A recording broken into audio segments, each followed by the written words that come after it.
Assalamualaikum warahmatullahi wabarakatuh. Perkenalkan, saya Winda Oktiawati, salah satu mahasiswa D3 dari Sekolah Tinggi Analis Baktiasi Bandung. Dan di sini saya akan memaparkan tugas dari rancangan penelitian bab 2 dari judul yang saya ambil, hubungan HbA1c terhadap glukosa darah pada pasien diabetes mellitus dalam program pengendalian penyakit kronis atau prolanis di klinik insan.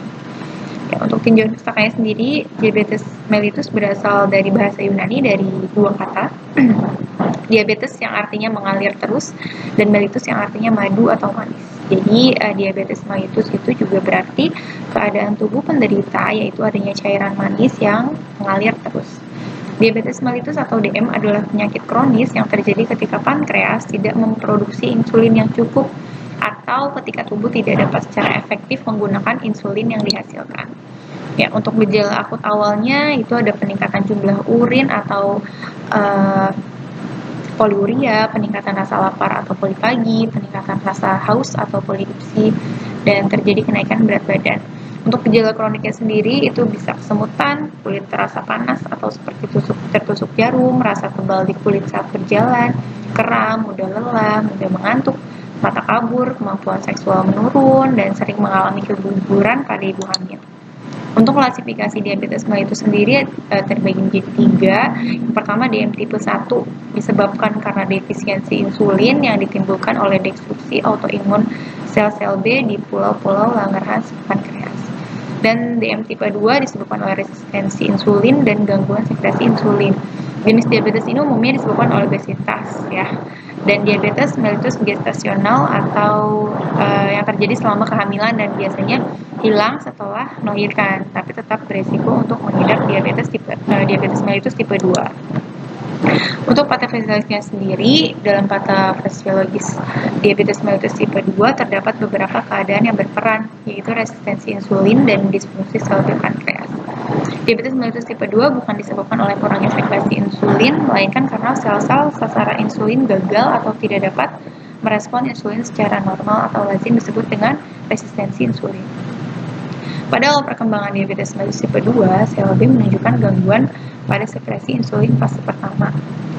Artinya, sekresi insulin gagal mengkompensasi resistensi insulin. Apabila tidak ditangani dengan baik, pada perkembangan selanjutnya akan terjadi kerusakan sel-sel B pankreas. Kerusakan sel-sel B pankreas ini akan terjadi secara progresif dan seringkali akan menyebabkan defisiensi insulin, sehingga akhirnya penderita biasanya membutuhkan suntikan insulin. Ya, untuk epidemiologi DM di Indonesia sendiri, 75% penderita diabetes mellitus akhirnya meninggal karena penyakit vaskular.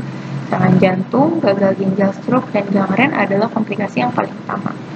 Ya, pada tahun 2020 jumlah penderita DM di Kabupaten Bogor, Jawa Barat sebanyak 71.462 orang.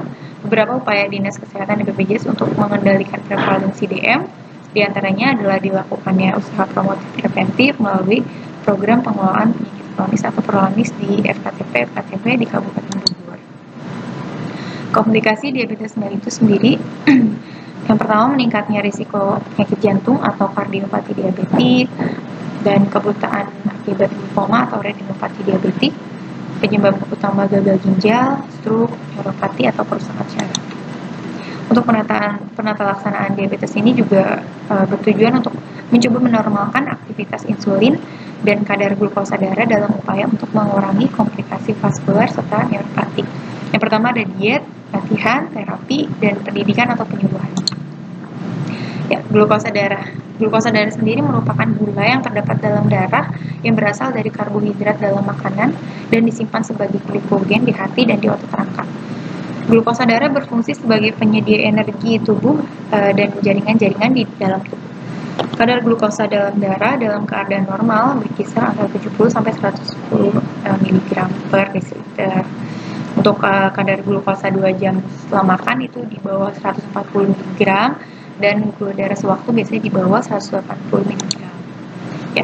Untuk pemeriksaan glukosa darah itu ada terdiri dari glukosa darah sewaktu, glukosa puasa, glukosa 2 jam postprandial, pemeriksaan penyaring, dan HbA1c. Ya. Untuk materi selanjutnya itu hemoglobin terglikolisasi atau HbA1c. Sindikat hemoglobin atau HbA1c merupakan fraksi hemoglobin yang berikatan langsung dengan glukosa yang menunjukkan kadar gula darah selama 8-12 minggu. Pemeriksaan HbA1c merupakan pemeriksaan standar untuk menilai status glikemik dalam jangka panjang dan efektif pada semua tipe penyandang diabetes mellitus. Nah, ini pengaruh pemeriksaan HbA1c dengan glukosa darah. HbA1c adalah zat yang terbentuk dari reaksi kimia antara glukosa dan hemoglobin atau bagian dari sel darah merah. Pemeriksaan HbA1c sendiri digunakan sebagai indikator dalam memantau kontrol gula darah jangka panjang, diagnosis, bantuan prognosis, dan pengelolaan penyakit KDM. Dengan mengukur glikohemoglobin dapat diketahui berapa besar persentase hemoglobin yang mengandung gula. Bila kadar gula darah tinggi dalam beberapa minggu, maka kadar HbA1c juga akan tinggi. HbA1c sendiri dapat memperkirakan risiko berkembangnya komplikasi diabetes mellitus. Dan kadar glukosa darah rata-rata dalam jangka panjang atau 2-3 bulan dapat diperkirakan dengan pemeriksaan HbA1c. Ya, ini adalah kriteria pengendalian diabetes mellitus berdasarkan nilai HbA1c. Jika HbA1c-nya baik, itu kadarnya di bawah 4,8%. Jika HbA1c-nya sedang, 4,8 sampai 5,9%. Dan jika kriterianya buruk, itu di atas 5,9%. Ya, kerangka konsep dari penelitian ini memiliki variabel bebasnya yaitu diabetes mellitus tipe 2. Variabel terikatnya ada pemeriksaan HbA1c dan glukosa darah. Nanti akan dilihat apakah normal atau meninggi, dan nanti akan disimpulkan apakah ini bisa terkendali, program penyakit ini bisa terkendali, diabetes mellitus ini bisa terkendali atau tidak. Ya. Diabetes mellitus adalah penyakit metabolisme di mana kadar gula di dalam darah melebihi normal. Ya, HbA1c juga merupakan fraksi hemoglobin yang berikatan langsung dengan glukosa. Normal HbA1c sendiri 4,0 sampai 6%, dan bila meninggi itu kadarnya di atas 6%.